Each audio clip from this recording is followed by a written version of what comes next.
Hey guys, আসসালামু আলাইকুম। আশা করি সবাই ভালো আছেন, আমিও ভালো আছি। আজকে আপনার স্ক্রিন কিভাবে রেকর্ড করবেন।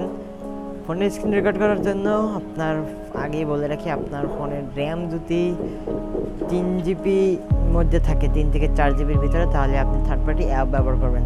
আর উপরে যদি থাকে তাহলে থার্ড পার্টি, যেমন 6 GB, 8 GB, 12 GB যদি র্যাম থাকে ফোনের, তাহলে আপনার কাছে থার্ড পার্টি অ্যাপ লাগবে না। ফোনে থাকা যে স্ক্রিন রেকর্ডার আছে ওটা দিয়েই কাজ চলে যাবে। ফোনে থাকলে স্ক্রিন রেকর্ডার দিয়ে কাজ চলে যাবে। আমার ফোনে একটা স্ক্রিন রেকর্ডার আছে, এই যে দেখুন। কিন্তু আমার ফোনের র্যাম হচ্ছে 3 GB, এই কারণে আমি ইউজ করি না। আমি ইউজ করি আরেকটি apps, third party app, AZ screen recorder. এই যে দেখেন, এজেড স্ক্রিন রেকর্ডার আমি ইউজ করি।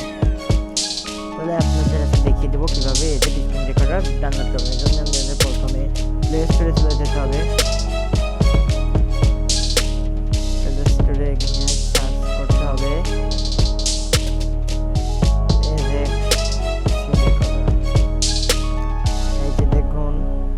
এসেছে AZ screen recorder.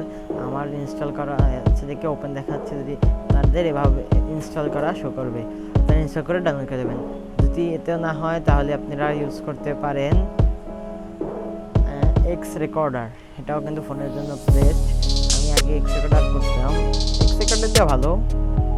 X recorder করে দেওয়ার পর এই যে এইটা এরকম ইনস্টল দেখা হবে, ইনস্টল ক্লিক করে ইনস্টল করে নেবেন, তো বেস্ট হবে। তারপর ইনস্টল করার পর ঢুকে যাবেন ভিতরে, এভাবে ইন্টারফেস করবে, কিছু অ্যালাউ চাবে, অ্যালাউগুলো কনফার্ম করে দেবেন।